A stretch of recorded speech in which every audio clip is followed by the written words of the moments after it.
Hi, thanks for tuning in to our Practical Nerds weekly podcast. I'm Shub, and together with my partner and co-host Patric, we normally invest in founders in design, construction, renovation, and logistics technology. Many of our friends in the ecosystem wanted us to start a podcast on the built world, and in return, we decided to honor their request with a show about nothing at all. Hey Patrick, we're back again with a new episode. It feels like we're on a good run now. We seem to find some way of infusing AI into our discussions in each of our recent episodes. Not always in the way people expect us to, mind you, but we still managed to do it. I've been starting a rerun, now that you mentioned AI, I've been starting a rerun of a 10 or 12 years old show called Person of Interest. It's a decent show. I wouldn't recommend you sink your life into it. It's just, I enjoy it, but maybe tier 2. Have you ever seen it? I haven't. So it's the premise is right after the 9/11 attacks 2001, two patriotic software engineers came together and built an all-encompassing AI that spied on the entire population anywhere on the planet with cameras, microphones, etc. And with that, it can perfectly predict basically terror attacks, etc., and help law enforcement and intelligence to prevent them. Unfortunately, it also sees other things that it ignores, and that's the whole premise. So this was 2001, 2002. It's called The Machine in terms of AI. And I thought, hey, you know what? It would be quite fun to actually rerun what the 2015 civilization thought AI would be able to do. I don't want to say it's like scaringly close, but what you do see is that actually two key capabilities were required in the series to make it happen. One is the understanding of language, and two, the understanding of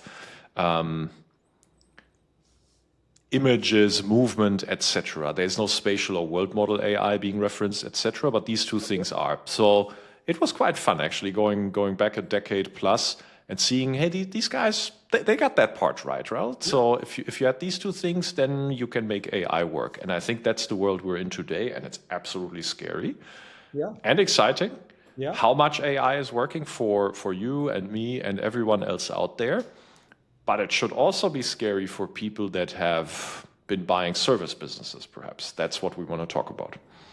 Absolutely. I think just to, I guess, continue down that line in a way which is, I think, yes, it is scary how much AI is driving our world, but I would like to believe, and I certainly feel that way myself, I also feel it's refreshingly empowering.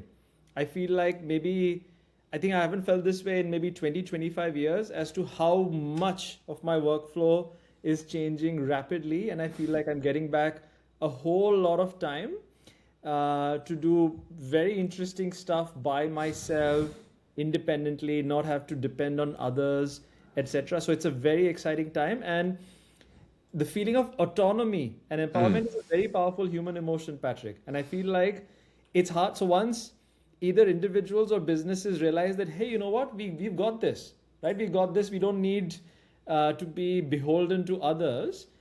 It's a feeling which you don't want taken away from you. I feel the same way.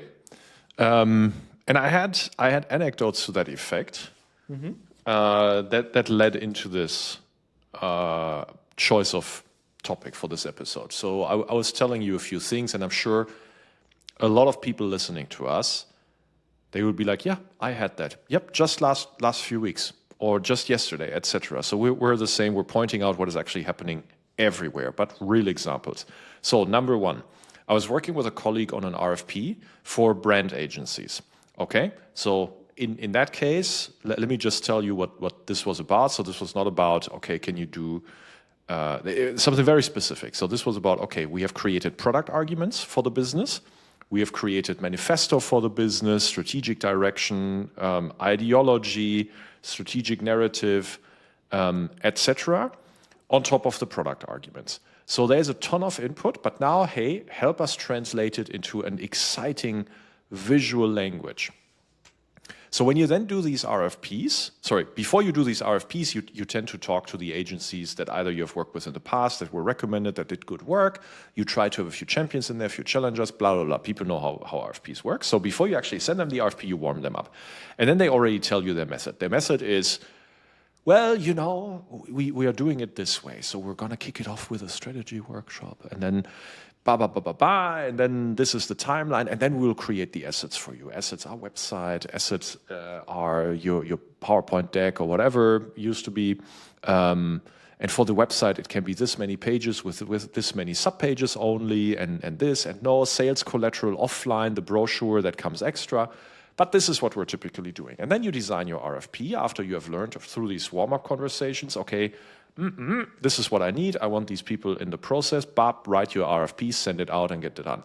Well, we were at that point with that colleague, and then Claude AI for design was released. I said, stop the process.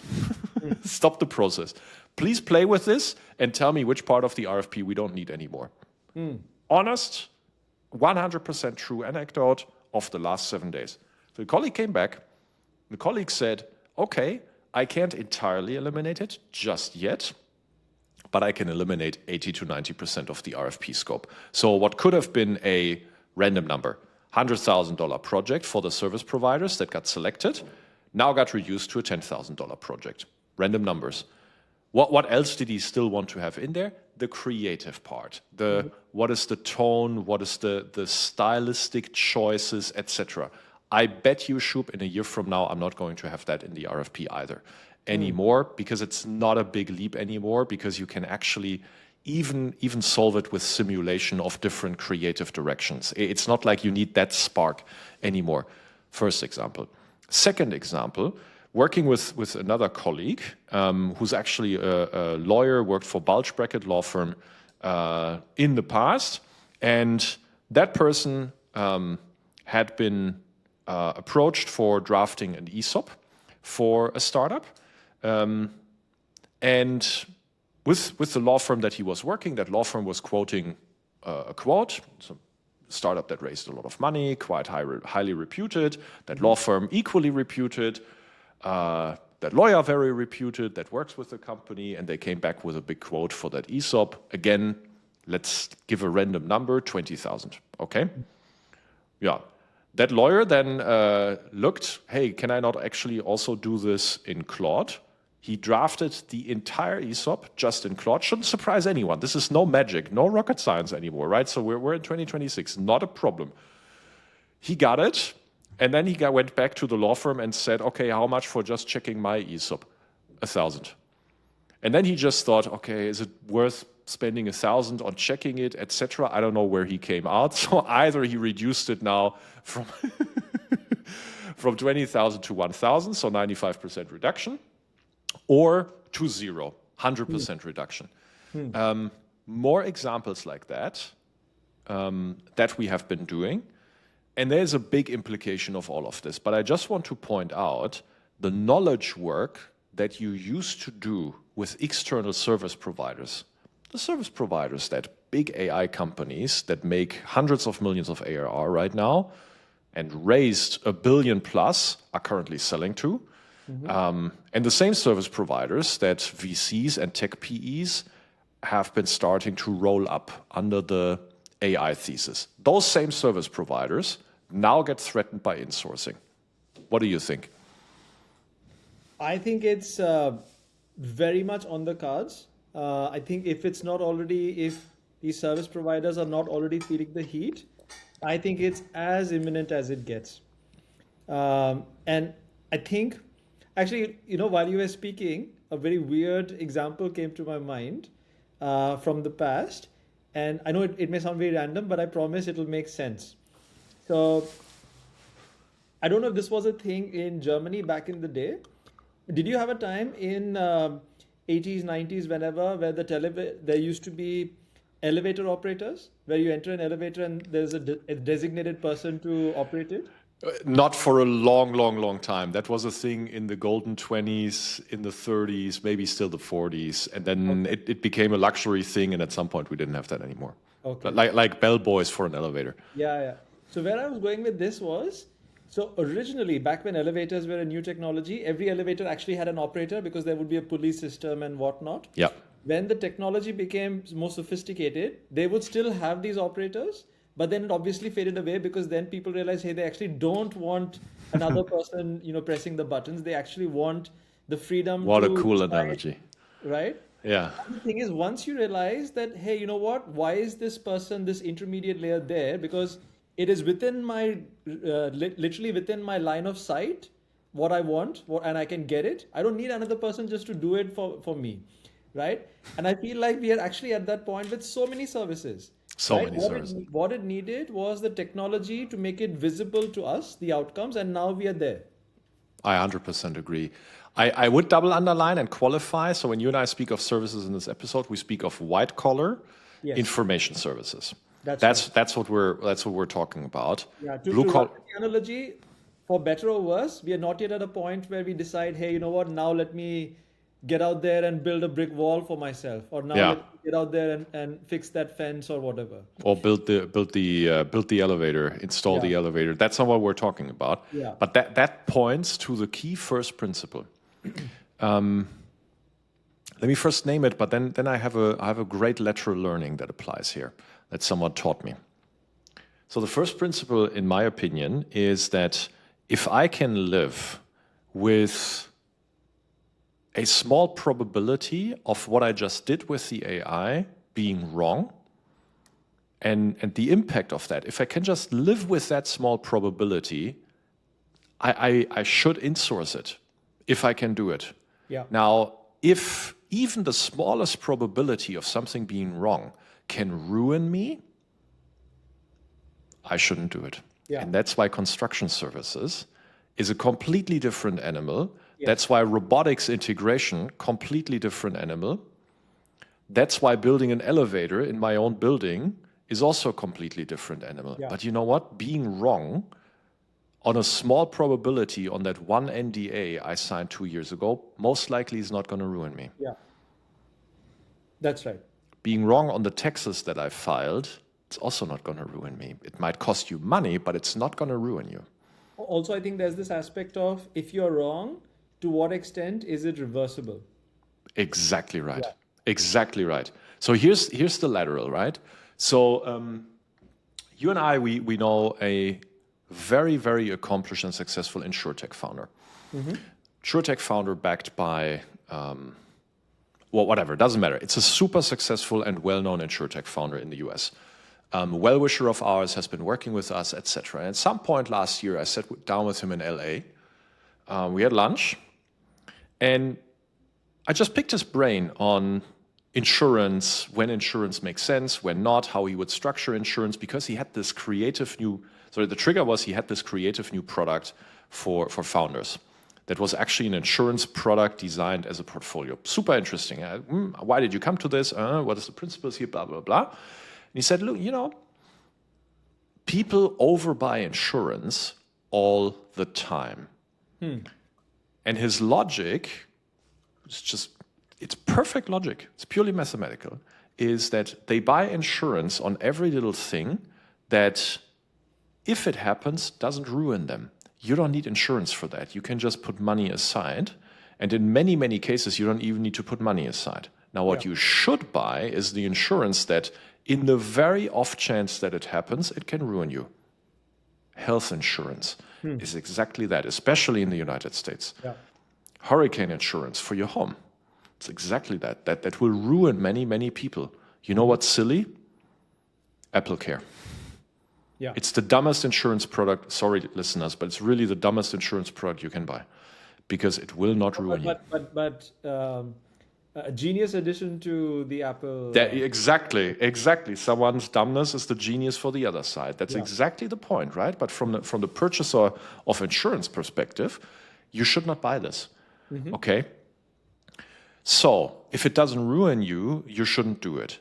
And I posit, Shub, that this is happening right now to people on the customer side in businesses that realize, if not having that service or being wrong about insourcing that service, that one time doesn't ruin me, I'm not going to buy the service. I don't need the rubber stamping. I just can have my hands at the steering wheel, or I can have my hands on the elevator button myself. Much faster turnaround, Yeah. fewer interfaces, much faster iteration to a great result, and I understand my business much better. Yeah. And all of that comes before the cost saving. And then I save 90, 95, 99% of the cost on top. Now tell me this. If tech, VC, PE, is right about AI at some point fully automating the white-collar information/knowledge services, and they are backing it either on the software side, hey, here is a great legal AI around Claude, or at the service provider level, hey, let's roll up the service providers, accounting, payroll, taxes, law firms, at least not that I'm aware, nobody's rolling them up, but maybe, so either of those two theses that you have invested money in, because your thesis is that AI is going to be good enough to actually compress all of the work down to zero, now tell me, aren't you betting against yourself? Probably. I guess if one had to take, between you and me, we haven't backed such companies, so we can only, guess and hypothesize from the outside. I suppose one thesis might be that, hey, you know what? AIification of these services or these service shops can help dramatically cut down costs as a combination of AI being used, headcount being reduced, inefficient topics being removed, and so on. So, for example, something which costed, say, 100,000 earlier, maybe can now be done for 10,000 or 5,000, and therefore you can maybe stay relevant and maybe stimulate additional demand. Perhaps that's the thesis, but it does, when I say it out loud, it does feel like a race to the bottom. Look, if that TAM gets insourced, that TAM gets shrunk away. So yes, can you have one winner that then maybe has of the remaining TAM a huge market share? Sure, but man, that's not what people are investing in. That's not what they are betting on. So I'm saying they are betting against themselves. And actually, I think they're probably right with their thesis, and that's why they are also wrong betting against themselves. In other words, let me put it more plainly.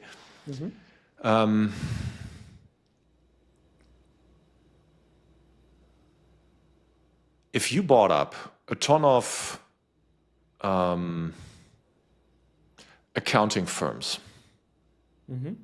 in the last 2 to 3 years, your thesis was AI makes them so much more efficient. The gross margin will go from 50% to 90%, right?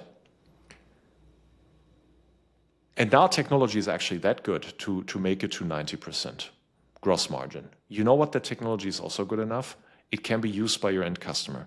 Now, if the books are wrong in one place, it's not devastating. It's not ruining you. So an end customer that actually wants to become more profitable now and hates their accounting firm anyway because their service is total shit, almost all of them, they can just as well do it in-house. And you know what they will have? They will have 90 to 95% cost saving. So when that would not be possible historically with software is when software was moated.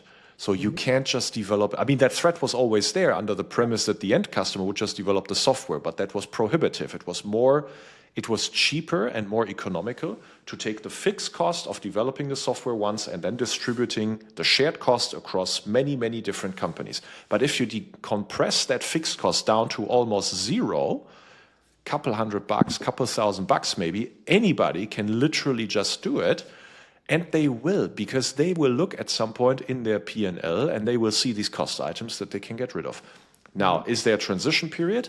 Yes, because buyers need to learn to make software and to insource it. So is it 5 years, 7 years, 10 years? Maybe. But eventually, actually, you're betting against your own market. I don't understand these models. And I think we have enough examples from just this week where that is already happening to us, to ourselves. Yeah. I cannot disagree with. I really couldn't have said it better myself, I have to admit. So then, what is actually the principles of the types of service businesses, Shub, that will actually thrive with AI and that will not get insourced? Oh, so you threw in the thrive with AI aspect to it there. I think the not get insourced, I think we provided a flavor of some of them. I think stuff which requires physical intervention, dealing with physical components, physical workflows, etc.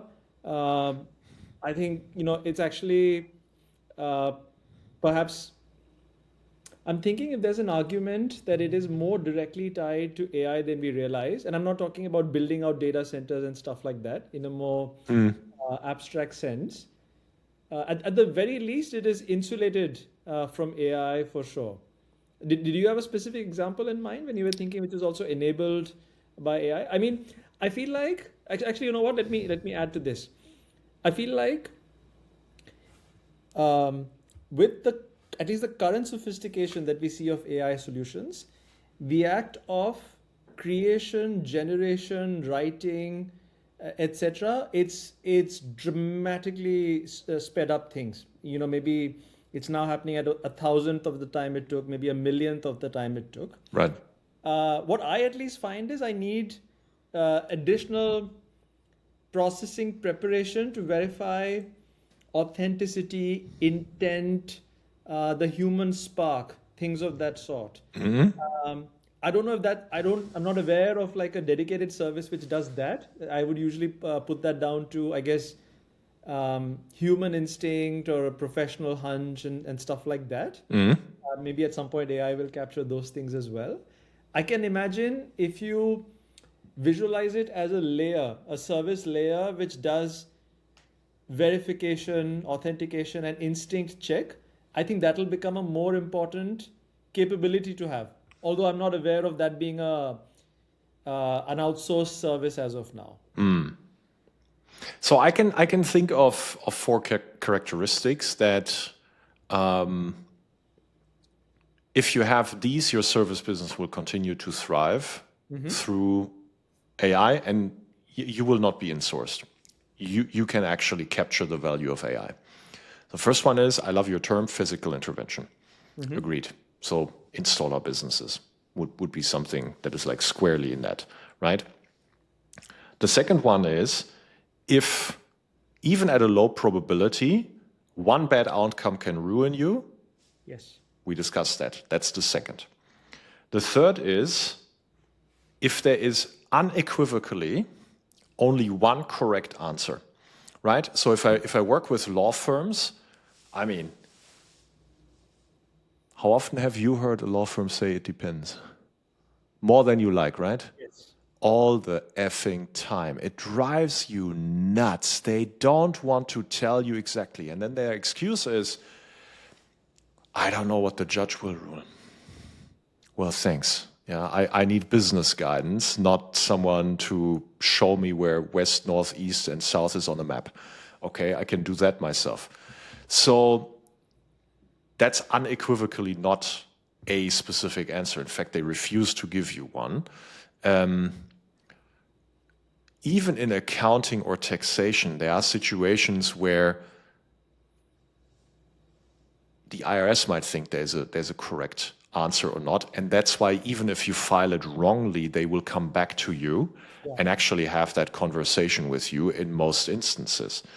So it's not like all of a sudden, you will be clicked into, and you hear the handcuffs clicking and they will put you behind bars. That happens when you do other things. Okay. So, but unequivocally right answer is, for example, structural engineering, right? So there's an efficient frontier of correct answers, but if you're not on that efficient frontier, probably you're going to have trouble with your with the structure of your building, right? So if there's unequivocally one correct or a set of correct answers that you need to hit, then AI is not super likely to do that alone. It needs to have something else to it, which is either human computations, human instinct, or some other form of machine computations, but even those perhaps overseen by a human. Flying an airplane. I mean, I asked the guy, yeah, exactly that. I mean, you know what an autopilot, do you know what an autopilot is? Because it's not AI. So I think I have a lesser understanding of it than you.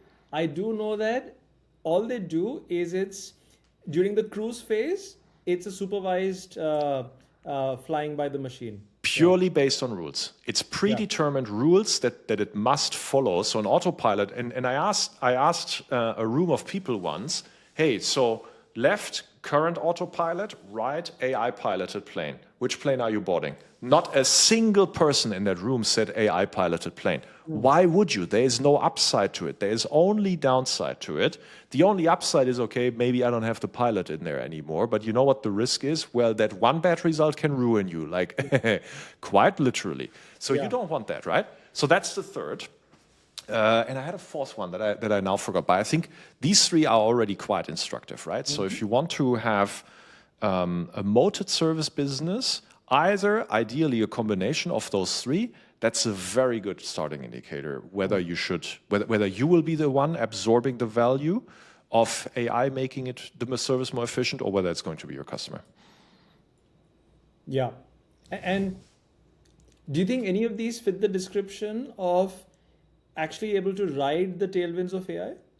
As in, I think they all fit the description of being relevant and continuing to be important in the age of AI. Do you think? I do think so. I do think so, because if now under these conditions you give tooling to the service providers, and the service providers actually can literally absorb the efficiency value, because it doesn't creep down to the customer. Now, could you get into price wars, etc.? Maybe some of them are regulated though, so that's already one thing, right? So some are regulated by, hey, this is the rate that you need to ask for, etc. And secondly, also in these industries that fit these characteristics, reputation is extremely important, and reputation allows you to stick customers, to charge better rates, etc. So I would say actually that's a thriving scenario. I wonder if also there's an interesting supply and demand mechanic where, for example, previously you would depend on 20 different service providers for 20 different services. Now you only need two critical ones. And therefore, all the money you have saved from the 18 ones which you no longer deem important enough, your willingness to pay, or your willingness to afford, I should say, your willingness to afford more premium services for the two that are deemed very critical has increased. Entirely possible if there is no local boots on the ground component, or let's meet a lot in person component to it. If it's like a fully virtual service that fits these characteristics, I can immediately see that happening. Yeah, I would have to think more, but like that would be my principle. I mean, should we add this in a pre-discussion? If you and I could save 100,000 a year on our business doing the accounting ourselves with AI, would we do it or not? Yeah, we would. 100%, man, 100%. Yeah, Like, absolutely we would. I wouldn't let my accountant absorb that value. Yeah. So, good luck writing ESOPs in the future. Just as a disclaimer, both you and I have friends who are accountants and lawyers, work in accounting firms and law firms. So just in the unlikely event that you guys are listening to this or watching this, so we still love you guys. But see, that's the point, right? So now these guys can actually switch on the side of the real buyer and actually be the power AI engineer for those companies. Yeah. So if you guys are listening to us, that's what you should be doing. Yeah, exactly. Yeah. But look, I just want to bring this home. Someone needs to explain to me how, under the conditions that we just mentioned, these white-collar information/knowledge service companies, how you can be right with both AI will allow them to do everything automated and compress the cost of software creation to zero, and at the same time be right about either selling to those service companies or acquiring those service companies. These two theses cannot exist in the same universe and both be right. I don't understand it. You know, a pretty messed up theory came to my mind, Patrick. You remember the episode we did on, did we call it Casino, or the one where we referenced Ozark on the Yeah. money losing thingy. I think so. I think it was casino related. Yeah. Isn't it interesting that even the thesis of AIification of services, what is the business model? The business model is to absorb AI solutions. Are you following what I'm saying with this? Wait, but what is the Ozark reference in this? So the Ozark reference was that you back certain companies because they can be customers. Oh, the laundry thing. Yeah. Yeah. Yep. Oh my God, the implication of that, Shub. Oh my God. I mean, look, Patrick, we have heard much Stranger crazier things stuff have than that. happened. Much crazier stuff than that. In fact, we have even heard some crazy stuff very recently about why certain investments have happened, but we'll spare those details. We'll not get into that on Practical Nerds. All right. Good, sir. I'll see you next week. I'll see you next week, sir.